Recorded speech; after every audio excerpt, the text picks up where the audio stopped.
कृष्णा, राधे राधे। सबसे पहले तो आप लोग कैसे हैं? अच्छे हैं? हाँ, मैं बिहारी जी से, ठाकुर जी से, राधे कृष्ण जी से प्रार्थना करती हूँ वो आप सभी की लाइफ में सब कुछ बहुत अच्छा रखें, आपको स्वस्थ रखें, मस्त रखें, एंजॉय करो आप अपनी लाइफ में और उनकी कृपा आप पर खूब बरसती रहे। और देखिए, वीडियो को एंड तक ज़रूर सुनिएगा, इसमें कृष्णा जी की बहुत अच्छी अच्छी बातें हैं। और दूसरी बात, प्लीज़ वीडियो पसंद आने पर लाइक, शेयर एंड सब्सक्राइब ज़रूर कीजिए। कमेंट बॉक्स में कमेंट दीजिए प्लीज़, मुझे भी आपके मोटिवेशन की बहुत नीड है, ज़रूरत है बहुत ज़्यादा। Please I request you, all of you, please. का हे अच्युत, कृपा करके मेरा रथ उन दोनों सेनाओं के बीच ले चले जिससे मैं यहाँ उपस्थित युद्ध की अभिलाषा रखने वालों को और शस्त्र की इस महान परीक्षा में जिनसे मुझे संघर्ष करना है उन्हें देख सकूं। अब पहले एक क्वेश्चन जो मेरे माइंड में आया था कि मैंने आप लोगों को युधिष्ठिर धर्मराज के पुत्र हैं ये तो बताया था, शायद ये नहीं बताया था मैंने धर्मराज हैं कौन। तो मैं बता देती हूँ, धर्मराज उनको बोला जाता है यमराज को। अब उनको धर्मराज क्यों बोला जाता है? क्योंकि वो धर्म की रक्षा करने के लिए तो सबको, अब ये नरक क्यों बनाया गया है? इसीलिए तो बनाया गया कि जो लोग धर्म का पालन नहीं करते हैं उनको सजा दी जाती है वहाँ पे। और वो भगवान विष्णु या कृष्ण भगवान कह लो या विष्णु भगवान कह लो, उनके परम भक्त हैं। ठीक है, जो यमराज जी हैं वो उनके परम भक्त हैं, विष्णु भगवान के, कृष्ण भगवान के बहुत बड़े भक्त हैं। ठीक है, तो इसलिए उनको धर्मराज कहा जाता है क्योंकि वो धर्म का पालन करते हैं और धर्म की रक्षा के लिए ही यमपुरी है। ठीक है, और जब कुंती ने आह्वान किया धर्मराज का, यानी यमराज जी का आह्वान किया, तो यमराज जी ने उन्हें युधिष्ठिर दिए थे। ठीक है, अब आगे बढ़ते हैं। अर्जुन ने कहा, हे अच्युत, कृपा करके, क्योंकि जो कृष्ण भगवान हैं वो अर्जुन का रथ इधर उधर लेके जा रहे थे बार बार, तो उन्होंने सीधे सीधे, मतलब वो उनको अच्युत कह के इसलिए संबोधित कर रहे थे। तो अर्जुन ने कहा कि हे अच्युत, कृपा करके मेरा रथ दोनों सेनाओं के बीच ले चलो, आप दोनों सेनाओं के बीच ले चलो। मैं यहाँ उपस्थित युद्ध की अभिलाषा रखने वालों को, जो यहाँ पे युद्ध वाकई में करने आए ना, और जो शस्त्रों की इस महान परीक्षा में जिनसे मुझे संघर्ष करना है, एक बार मैं उन्हें देखना चाहता हूँ। प्लीज मुझे उन सभी के बीच में ले चलो कि यहाँ कौन कौन उपस्थित हुआ है। यद्यपि श्री कृष्ण साक्षात श्री भगवान हैं, किंतु वे अहेतु की कृपावश अपने मित्र की सेवा में लगे हुए थे। मतलब वो अपने भक्तों के लिए पूरे तरीके से प्रेजेंट रहते हैं, चाहे कुछ भी क्यों ना हो।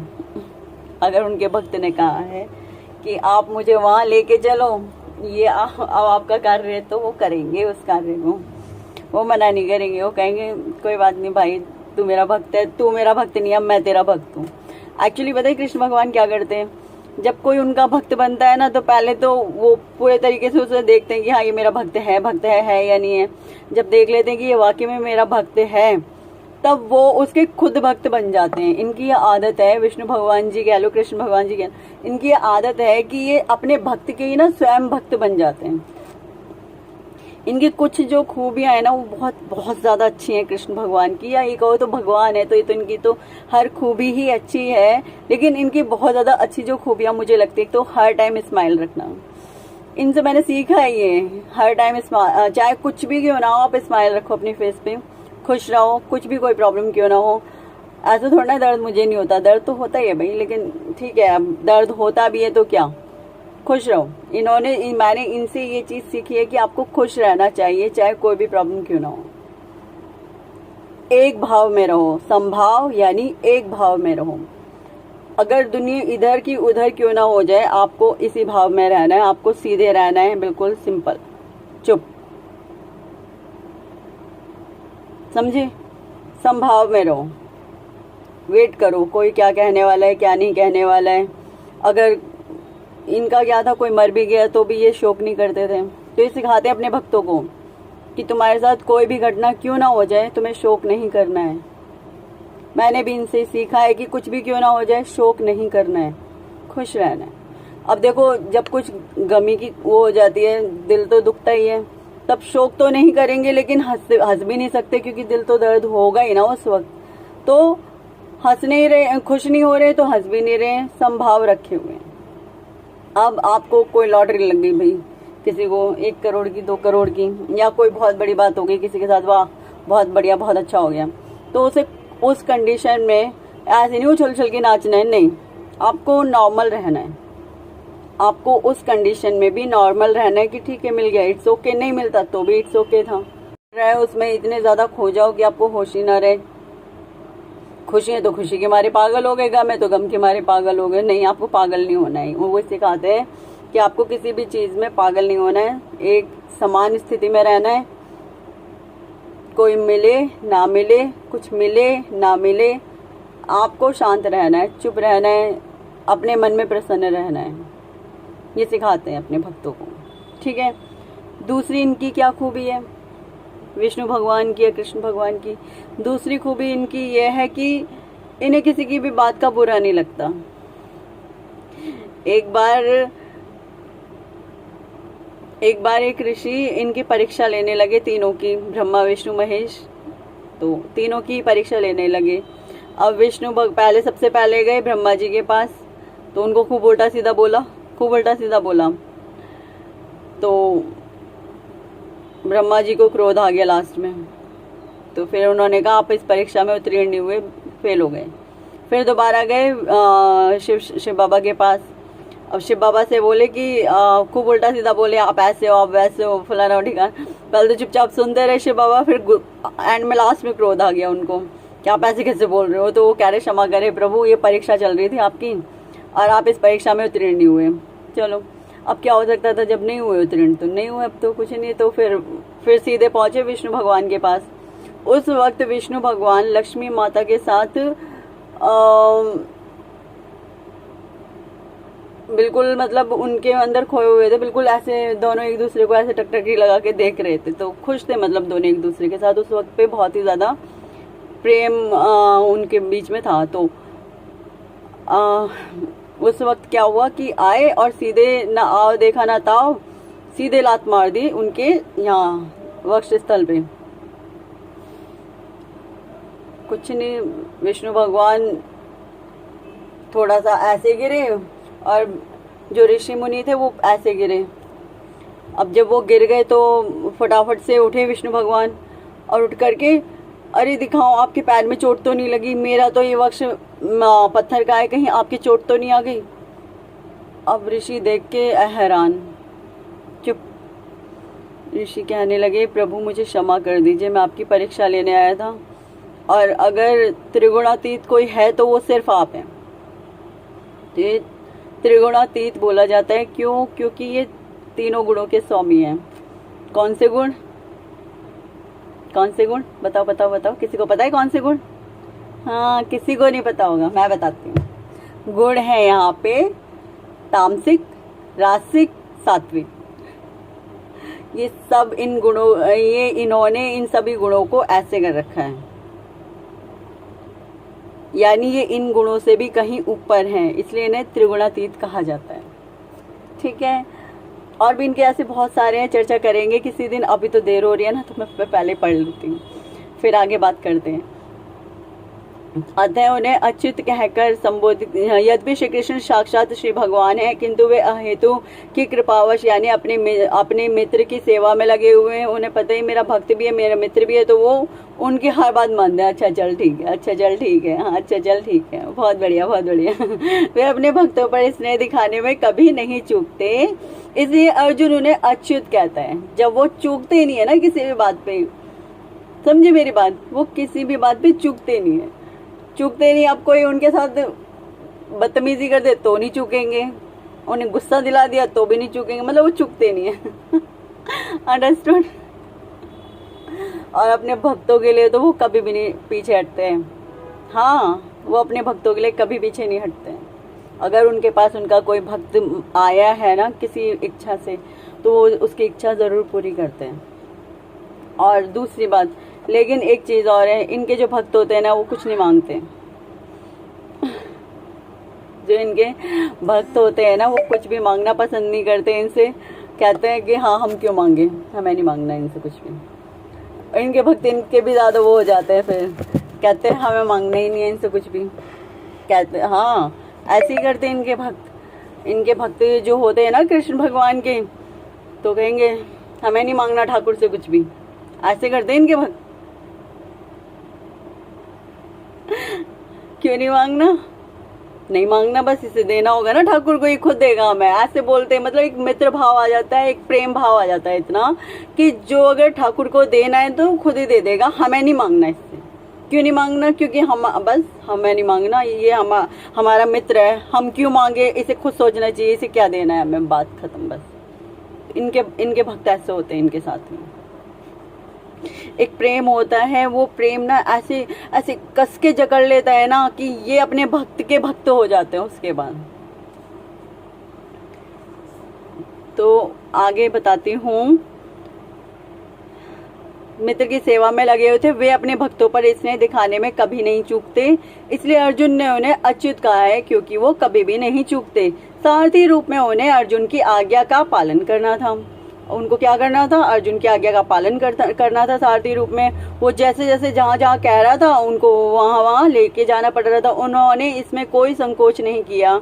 अब चाहते तो वो कह सकते थे ना, मैं भगवान हूँ, मैं ऐसे कैसे करूँगा, लेकिन उन्होंने कभी भी इस चीज़ में कोई संकोच नहीं किया, क्योंकि वो अपने भक्तों से बहुत ही प्रेम मानते हैं। अतः उन्हें अच्युत कहकर संबोधित किया गया है। यद्यपि उन्होंने अपने भक्त का सारथी पद स्वीकार किया था, किंतु इससे उनकी परम स्थिति अक्षुण्ण बनी रही, मतलब खराब नहीं हुई उनकी स्थिति की, मतलब उनकी स्थिति खराब हो गई ऐसे में। उनकी स्थिति अभी भी वैसी की वैसी बनी रही जैसे कि वो हैं या थे। ठीक है ना? प्रत्येक की परिस्थिति में वे इंद्रियों के स्वामी भगवान ऋषिकेश ही हैं। वो इंद्रियों के स्वामी हैं। वो किसी भी प्रकार से अपनी इंद्रियों को कंट्रोल कर सकते हैं। चाहे तो गुस्सा करेंगे, नहीं तो मन नहीं है तो नहीं करेंगे। गुस्सा ले लो, दिला लो, तुम कितना गुस्सा दिलाओगे उन्हें। अगर उनको मन नहीं है ना गुस्सा कि मेरे को गुस्सा नहीं करना, तो वो गुस्सा करेंगे नहीं, चाहे तुम कुछ कर डालो उनके सामने। हाँ हाँ, सच्ची। भगवान तथा उनके सेवक का संबंध अत्यंत मधुर एवं दिव्य होता है। जैसा कि मैंने पहले बताया, वो बहुत ही प्रेमावश होकर के अपने भक्त के साथ संबंध बना लेते हैं, या उनका भक्त प्रेमावश होकर के उनके साथ संबंध बना लेता है। सेवक स्वामी की सेवा करने के लिए सदैव उद्यत रहता है। जो सेवक होता है वो स्वामी की सेवा के लिए हमेशा तत्पर रहता है, और भगवान भी भक्त की कुछ ना कुछ सेवा करने की कोशिश में रहते हैं। ऐसे नहीं है कि भक्ति भगवान की यहाँ सेवा कर रहा होगा, ना ना ना ना ना ना ना ना, भगवान जी खुद ही मेरा भक्त मेरे लिए इतना कर रहा है, मुझे भी कुछ करना चाहिए उसके लिए। ऐसे करते हैं ये। मतलब एक होता है ना, मतलब बहुत ही ज़्यादा प्रेम हो जाना। मैं वो प्रेम ना एक्सप्लेन भी नहीं कर सकती आपको, मैं मुंह से भी नहीं बोल सकती, मैं अभी तक भी नहीं बता पाई होंगी मैं। इतना प्रेम होता है, ये अपने भक्त से इस हद तक प्रेम करते हैं कि ये अपने भक्त के भक्त बन जाते हैं और लोगों को दिखाते हैं, ये लोगों को बताते हैं कि ये मैं इसका भक्त हूँ, ये मेरा भक्त नहीं है। हाँ, ये लोगों को बताते हैं कि मैं इसका भक्त हूँ, ये मेरा भक्त नहीं है। ऐसे हैं ये। और भगवान भी भक्त की कुछ ना कुछ सेवा के करने की कोशिश में रहते हैं। वे इसमें विशेष आनंद का अनुभव करते हैं कि वे स्वयं आज्ञादाता ना बने, अपितु उनके शुद्ध भक्त उन्हें आज्ञा दे दें। वो सोचते हैं कि चलो मेरा भक्त मुझे कुछ तो बोले कि ये कर लो प्रभु, क्योंकि इनके भक्त भी बड़े वैसे होते हैं, हम तो नहीं बताते तुम्हें जो करना है हमारे लिए करते रहो खुद ही। चूँकि वे स्वामी हैं, अतः सभी लोग उनके आज्ञा पालक हैं और उनके ऊपर उनको आज्ञा देने वाला कोई भी नहीं है। किंतु जब वे देखते हैं कि उनका शुद्ध भक्त आज्ञा दे रहा है तो उन्हें दिव्य आनंद मिलता है। वो बड़ा ही आनंद महसूस करते हैं, प्रेम पूर्ण आनंद महसूस करते हैं वो उसमें। यद्यपि वे समस्त परिस्थितियों में अच्युत रहने वाले हैं, वे समस्त परिस्थितियों में, उनके सामने कोई भी परिस्थिति क्यों ना हो, वो हमेशा संभाव रहते हैं। भगवान का शुद्ध भक्त होने के कारण अर्जुन को अपने बंधु बांधवों से युद्ध करने की तनिक भी इच्छा न थी। क्योंकि वो भगवान का शुद्ध भक्त था, इसलिए वो अपने बंधु बांधवों से कोई भी युद्ध नहीं करना चाहता था। शुद्ध भक्त, अब आप कहोगे शुद्ध भक्त, भगवान के शुद्ध भक्त वो होते हैं जो भगवान जी से कुछ ना मांगते हो, ईश्वर जो दे दे वो अच्छा। एक्चुअली हम जब इनकी शुद्ध भक्ति में आते हैं ना, तो अंदर से हम मांग नहीं पाते। अगर मांग लिया तो भक्ति कैसी है? अगर मांगना पड़ जाए, मतलब आदान प्रदान ही क्यों करना है? आप अपने प्रेमी से या प्रेमिका से प्रेम करते हो तो किसी चीज़ की चाह रखने के लिए करते हो। सच्चा जब प्रेम होता है उसमें आप उससे कुछ चाहते हो कि मुझे देगी तो ही, या ये मुझे कुछ देगा तो ही मैं उससे प्रेम करूँगी।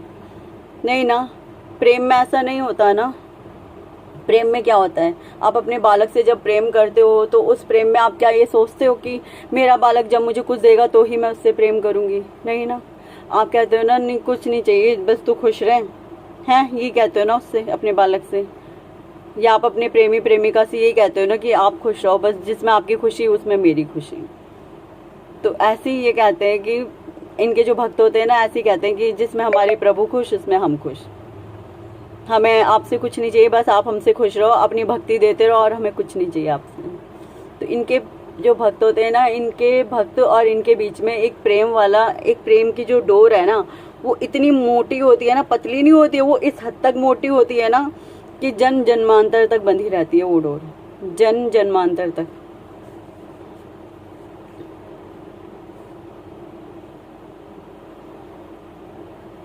तनिक भी इच्छा, बंधु बांधवों से युद्ध करने की तनिक भी इच्छा न थी, किंतु दुर्योधन द्वारा शांतिपूर्ण समझौता ना करके हठ धर्मिता पर उतारू होने के कारण उसे युद्ध भूमि में आना पड़ा। वो चाहता नहीं था, अर्जुन या युधिष्ठिर वगैरह ये लोग नहीं चाहते थे कि हमें युद्ध करना पड़े। लेकिन जब उन्हें दुर्योधन ने कहा, जब श्री कृष्ण भगवान संधि का प्रस्ताव लेकर के गए थे कि तुम सिर्फ 5 गांव दे दो, ये लोग अपना एक एक गांव ले लेंगे और उसमें खुशी खुशी रह लेंगे, और ये लोग तुमसे कुछ भी नहीं मांग रहे, बस 5 गांव दे दो, है ना, ये उसमें आराम से रह लेंगे। तो दुर्योधन ने उस वक्त कहा कि मैं एक सुई के बराबर भी इन्हें धरती नहीं दूंगा, भूमि नहीं दूंगा। तब उस वक्त युद्ध छिड़ा था, इस बात के पीछे युद्ध छिड़ गया था। मतलब जब उन्होंने लास्ट में देख लिया कि ये नहीं मानेगा, तब युद्ध हुआ था।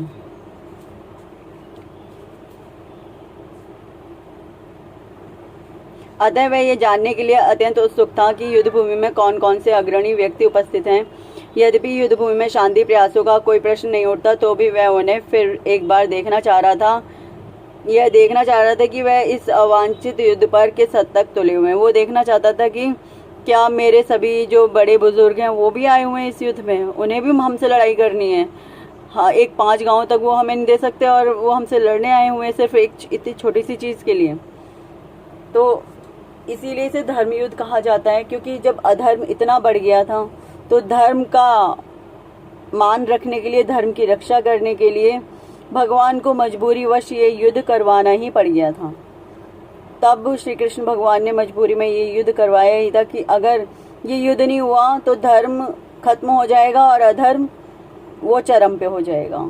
और अधर्म का नाश करने के लिए बस इतने से मुट्ठी भर लोग बचे थे उस वक्त। सारी विधवाएं बची हुई थी, सारे अनाथ बच्चे हो गए थे, केवल 5 पांडव रह गए थे और कृष्ण भगवान थे, और कोई इक्का दुक्का हुआ तो वो थे, बस एक धृतराष्ट्र थे, एक विदुर थे, और कोई भी नहीं बचा था इसके अलावा। ठीक है, पांडु तो पहले ही खत्म हो चुके थे, जो पांडु थे वो पहले ही मर चुके थे। कैसा लगा चैप्टर? अच्छा था ना, है ना? अच्छा लगा ना, मजा आया ना कृष्ण भगवान की रोचक कहानियां सुन के, उनके भक्तों की और उनके भक्तों के बीच की बातें सुन के अच्छा लग रहा है ना? मुझे बहुत अच्छे लगते हैं इसलिए कृष्णा जी। चलिए ठीक है, अभी के लिए इतना ही। ये था श्लोक नंबर 18, अध्याय 1, श्लोक नंबर 18। ठीक है, राधे राधे।